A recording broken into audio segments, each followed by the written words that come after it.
Assalamualaikum warahmatullahi wabarakatuh. Ketemu lagi dengan saya, Dr. Ilham Ahmadi, spesialis penyakit dalam.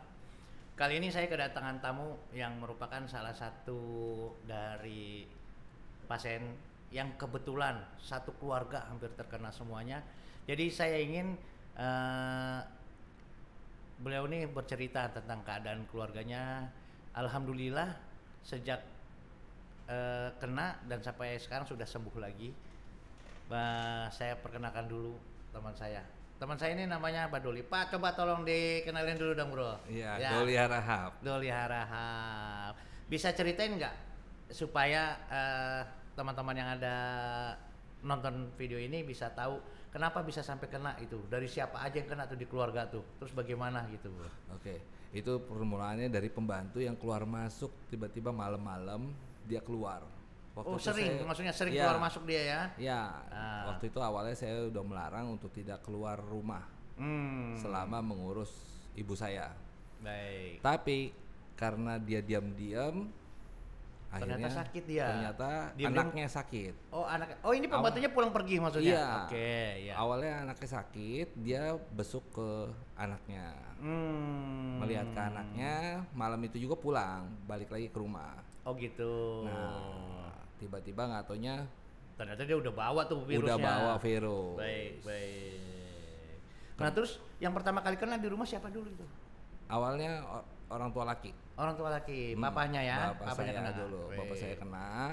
Terus selang Akhirnya berapa hari? 2 hari. 2 hari langsung ibu. Iya. Bapak kena. Bapak kena. Uh-uh. Besoknya saya cek ibu saya ternyata kena. Jadi dua-duanya kena. Pada Kena. saat itu berapa hari bedanya dengan yang pembantu itu datang gitu pulang malam-malam itu? 2 hari. 2 hari, berarti cuma 2 hari langsung timbul gejala? Iya. Itu udah mulai ada gejalanya? Udah mulai apa ada aja tuh gejala. pertama kali gejalanya nggak kerasa? Pilek sama flu dan batuk pilek panas batuk dingin? pilek panas dingin sama kaki pegel katanya. Oh, Kata pegel-pegel. bapak saya. Terus kan penciuman hilang apa enggak segala macam itu? Iya, penciuman udah hilang. Pas dicek ke dokter, ternyata positif. Positif. Pada saat yang pertama kali dicek itu dalam waktu 2 hari orang tua papa dulu. Ya. Berikutnya baru mama. Ibu saya cek besoknya ternyata kena juga. Dan positif juga.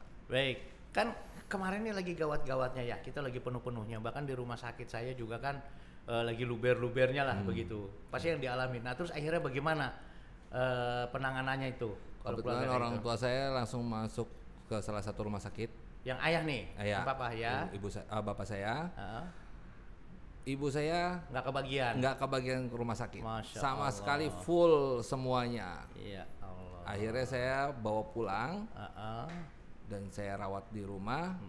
Ya sempat saturasinya sampai 60 sampai 70-an. Masya Allah. Jadi ini perlu diketahui ya bahwa seringkali kita melupakan prokes 3M. Ya. Kalau kitanya sudah siap, ternyata ada orang lain yang kebetulan itu pembantu yang kurang, yang pulang balik ketemu sama anaknya yang sedang sakit. Ternyata akhirnya virusnya dari sana. Kita sudah menjaga, tapi orang lain nggak menjaga, ya begitulah akibatnya. Ya, jadi cukup sedih juga ya.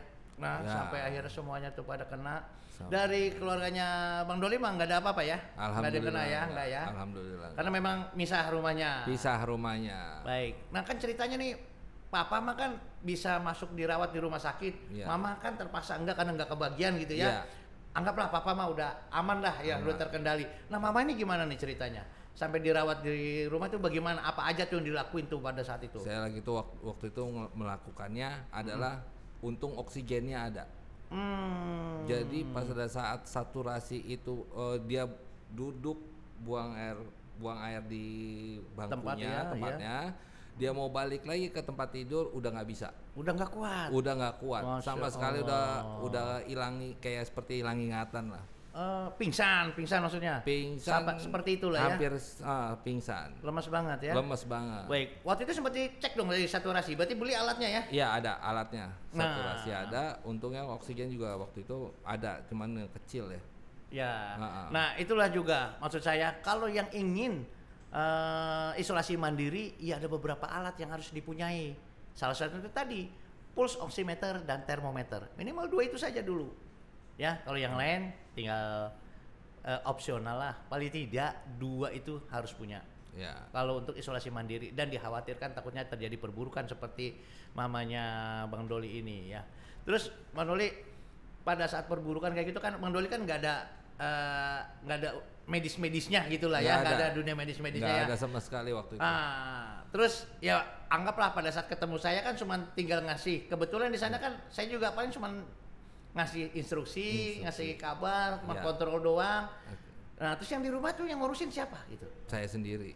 Sendirian Pada ya? saat itu sendiri sama Om dari Bogor, saya minta suruh ke rumah. Oh ya Allah. Nah, Terus dengan segala macam kesusahan kayak gitu kan ceritanya akhirnya kemarin ada teman para perawat yang membantu gitu ya. Iya. Nah, itu bagaimana ceritanya gitu? Ya pada saat itu kan ibu saya ngedrop malam, saya tinggiin itunya oksigennya di 5 Di 6 terus sampai mentok ya, sampai 15 saya ya. telepon dokter ya. Iya. Nah, saya telepon dokter minta petunjuknya, ya saya masuk lancarin oksigennya.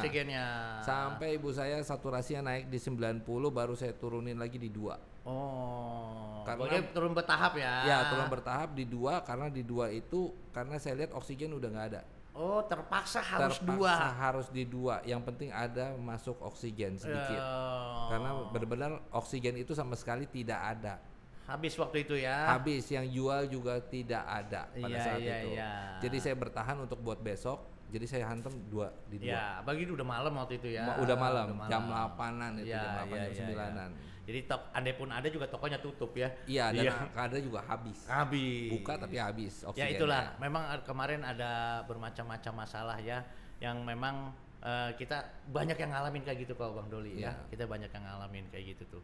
Nah, terus alhamdulillah kemarin ada teman perawat ya, kebetulan dari sekitar sini ada yang perawat yang bisa bantu ke sana buat bantuin kontrol ya. Ya, kebetulan tetangga kasih kirim ke saya home care. Tetapi ternyata home care itu tidak ada sama sekali. Oh gitu. Kirim lewat WA gitu, yang apa namanya, iklan-iklan home care itu ternyata tidak ada Oh, sama dari sekali. iklan tuh nggak ada ya? Tidak ada, dikirim sama tetangga. Berarti salah kirim kayaknya tetangganya ya. Bisa jadi itu ya. Tapi ternyata kan dapat tuh ya. Dan alhamdulillahnya saya udah buntu jam 11 malam, saya telepon teman Warsito. Oh, saya minta tolong teman Pak RW. Ada lah ya. Saya minta tolong sama dia, saya udah buntu pada saat itu, dan kebetulan dia kenal kebetulannya dia perawat. ada perawat yang kenal, minta tolong sama mereka telepon saya. Iya. Akhirnya alhamdulillah lah ya. Alhamdulillahnya dia bantu untuk di rumah. Syukur. Ngurusin.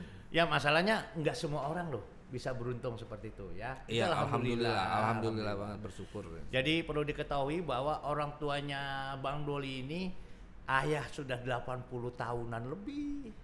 Ya, ibu juga udah 70 tahunan 76. lebih. Tuh 76. Jadi memang risiko yang rentan. Tapi sekali lagi, untungnya nasib baik adalah di pihak keluarganya. Untuk yang tidak ya mohon maaf. Tapi paling tidak ini kita perlu hargai. Dan saya sendiri yang sempat beberapa kali bantu, sempat nengokin, cuman karena keterbatasan waktu saya kerja di mana, beliau tinggalnya di mana gitu kan. Dan ya alhamdulillah sekarang sudah sehat semuanya ya. Alhamdulillah udah sehat, tinggal pemulihan aja. Pemulihan saja. Ternyata ya pemulihan itu nggak sembarang langsung pemulihan. Ternyata harus mengecek lagi darahnya, PCR ulang, terus udah gitu cek darah, check up. Darahnya darah, ada pembekuan darah, biasanya katanya efek sampingnya dari COVID. Kadang-kadang ada seperti itu katanya. Betul. Jadi memang sekarang ternyata udah dari banyak kok nggak langsung sembuh ya. Batuknya masih ada, sesaknya masih ada. Ternyata memang ada istilahnya diketahui saat ini ada long COVID. Jadi virusnya sudah tidak ada, tapi tinggal sisa-sisa gejalanya saja. Memang harus disabarin itu ya. Itu bisa berlangsung bahkan sampai 3 bulan loh gejalanya kayak gitu ya. Jadi buat teman-teman sekali lagi, buat para saudara yang kebetulan menonton di sini, memang ujian tentang COVID ini akan terus berlangsung. Tapi sekali lagi kita sudah mendengar langsung bahwa isolasi mandiri itu bisa kerjakan ya. Tapi kalau untuk yang berat tentu butuh bantuan tenaga medis. Jadi kerjakan isolasi mandiri, persiapkan segalanya. Kalau ada ketidakmampuan, yang cepat-cepat lapor ke rumah sakit, ke kelurahan. Kebetulan teman itu ada yang Pak RW gitu ya. Jadi cobalah berbicara yang lain. Jangan takut atau jangan malu kalau kena COVID. Ya, betul. Ya. Jadi kalau takut atau malu, ya itulah yang jadi nggak bisa ada yang bantuin. Gara-gara takut atau malu kena COVID. Padahal COVID memang penyakit, tapi bisa dicegah dan bisa disembuhkan. Ya. Itu saya setuju. Kebanyakan sekarang itu pada malu kalau kena COVID. Saya juga heran itu kenapa itu. Ya itu juga saya juga nggak tahu ya kenapa mesti malu ya. Padahal harusnya diberitakan jadi biar bisa tetangga bisa ngebantu. Pada saat itu saya dibantu sama tetangga. Pada saat saya di grup RT saya bilang keluarga orang tua saya kena COVID, langsung mereka membantu semuanya. Itu harusnya begitu. Jadi sesama tetangga di sini insya Allah mudah-mudahan baik ya. Kalau ada yang sakit justru kita harus menolong untuk isolasi mandiri supaya benar-benar isolasi mandirinya terlaksana, bukan malah diomelin ya, bukan malah dikucilkan, bukan, tapi dibantu. Mereka nggak bisa keluar ya kita bantu makanannya, mereka nggak bisa kemana-mana kita bantu. Ada perawat yang bisa bantu, tolong liatin tetangganya. Ya paling itu saja. Ya Pak Doli, terima kasih, senang sekali saya bisa ketemu di sini, bisa berbagi pengalaman terhadap teman-teman saya dan kita semua yang ada nonton video ini. Demikian tentang isolasi mandiri dengan saksi hidup langsung. Ya, kembali nanti sampai ketemu lagi dengan saya. Assalamualaikum warahmatullahi wabarakatuh. Salam sehat semuanya.